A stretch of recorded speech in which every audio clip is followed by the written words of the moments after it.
Hello students, स्वागत है आप सभी का हमारे यूट्यूब चैनल स्टडी सर्कल 24 में। तो डियर स्टूडेंट्स, आज के वीडियो में हम देखने वाले हैं छत्तीसगढ़ बोर्ड के द्वारा जो आपको असाइनमेंट दिया गया है उसका आंसर। तो आज का ये वीडियो कक्षा 12वीं विषय अर्थशास्त्र का है। तो आज के वीडियो में हम देखेंगे कि आपको अर्थशास्त्र में क्या क्या आपको प्रश्न दिए गए थे और उसके आंसर को किस प्रकार से आपको लिखना है। ठीक है, तो चलिए देखते हैं। तो सबसे पहले आप ये सारे प्रश्नों को देख लीजिए, क्योंकि हम आपको आगे सिर्फ आंसर बता रहे हैं। ठीक है, तो पहला प्रश्न है आपके पास, उपयोगिता एक क्रमवाचक विचार है न कि गणनात्मक विचार, इसको स्पष्ट करना है। ठीक है, तो इसका अब आंसर देखेंगे हम यहाँ पर। तो इस प्रकार यहाँ से गणनात्मक दृष्टिकोण और कर्मवाचक दृष्टिकोण, तो यहाँ लिखेंगे आप इसका उत्तर। तो यहाँ से आप इसका सबसे पहले आप देख सकते हैं गणनात्मक दृष्टिकोण, इसके बारे में आप यहाँ से लिख लीजिएगा। ठीक है, क्या है कि इसमें प्रतिपादक प्रोफेसर मार्शल हैं और उपयोगिता एक मनोवैज्ञानिक तत्व है, अर्थात इसका संबंध मन की भावना से होती है जिसे अनुभव किया जा सकता है। इसका कोई मूर्त रूप व आकार नहीं होता और जिसे स्पर्श कर सके। आपको मापने का कोई पैमाना या यंत्र भी नहीं है कि, परंतु प्रोफेसर मार्शल उपयोगिता को द्रव्य के माध्यम से मापने की बात कहते हैं। उनका मानना है कि उपयोगिता को मापने का दृष्टिकोण गुणवाचक है, और क्योंकि इसमें उपयोगिता की गणना 1, 2, 3, 4, 5, 6 आदमी से की जाती है, और इन संख्याओं से यह पता चलता है कि 6 संख्या 1 से 6 गुना बड़ी है। और इस संदर्भ में प्रोफेसर मार्शल का मत है कि किसी वास्तु की इकाई के उपभोग से वंचित रहने की अपेक्षा उस वस्तु की इकाई के लिए कितना मूल्य देने की सत्यता रहती है, वही वस्तु से प्राप्त होने वाली उपयोगिता की मौद्रिक माप है। ठीक है, तो इस प्रकार से आप इसको लिख सकते हैं। फिर दूसरा है कर्मवाचक दृष्टिकोण, तो यहाँ से आप देखकर आसानी से पूर्वक लिख सकते हैं। ठीक है, पहला पॉइंट आप लिख सकते हैं, फिर दूसरा, तीसरा। ओके, तो इस प्रकार से आप इसे कंप्लीट करेंगे। चलिए अब दूसरा प्रश्न देख लेते हैं हम यहाँ पर। सेकंड क्वेश्चन है आपके पास यहाँ, मांग की कीमत लोच से आप क्या समझते हैं? यदि मांग की कीमत लोच इकाई के बराबर हो और इकाई से अधिक अथवा कम हो, चित्र और उदाहरण सहित समझाइए। ठीक है, तो चित्र और उदाहरण सहित आपको समझाना है, तो आप चलिए देखते हैं।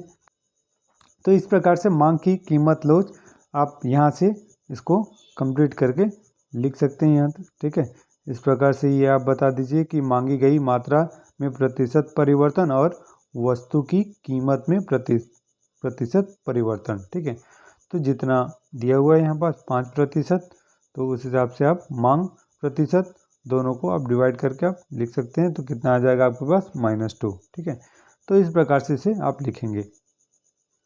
फिर आगे देखिए, नेक्स्ट है इसी का, आपको इकाई लोचदार मांग को बताना है, उसे लिख लीजिए। और इसका फिर चित्र भी बनाना है आपको, ये आप चित्र बना लेंगे यहाँ से।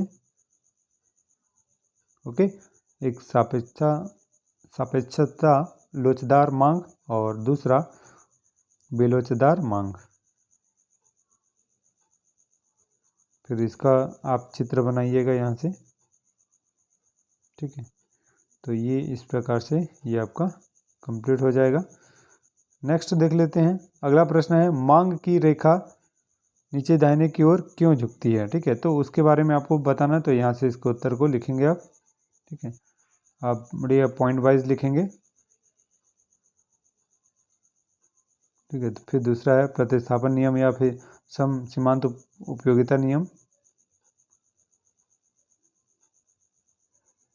नेक्स्ट है आय का प्रभाव।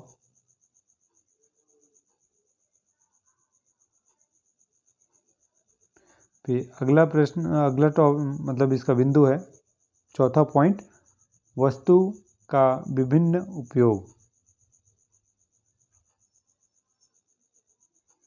पांचवा, क्रेटा की संख्या में वृद्धि या कमी। डियर स्टूडेंट्स, यदि आप चैनल पर नए हैं तो आप चैनल को जरूर सब्सक्राइब कर दीजिएगा, साथ ही बेल आइकन का बटन भी प्रेस कीजिएगा, जिससे कि आपको आपके असाइनमेंट और बोर्ड से संबंधित जितनी भी जानकारी हो वो आपको मिल सके। डियर स्टूडेंट्स, यदि आपको प्रोजेक्ट दिया गया है स्कूल में बनाने के लिए, तो आप बिल्कुल कमेंट सेक्शन में आप हमें बता सकते हैं, अगला वीडियो आप लोगों के लिए वो भी मिल जाएगा। ठीक है। नियम का अर्थ एवं परिभाषा उसे आपको लिखना है।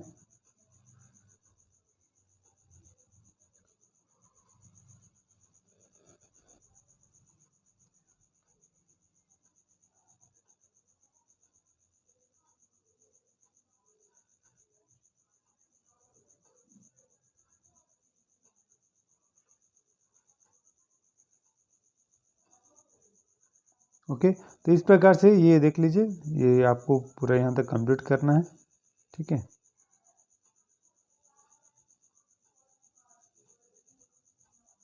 फिर इसके बाद यहाँ से तालिका बनाएंगे आप।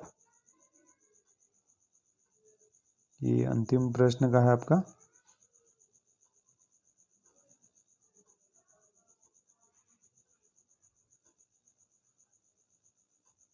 फिर ये आप आरेख बना लीजिए।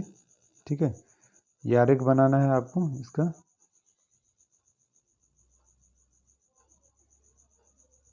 फिर ह्रासमान सीमांत उपयोगिता का नियम, ये आपका अगला प्रश्न का।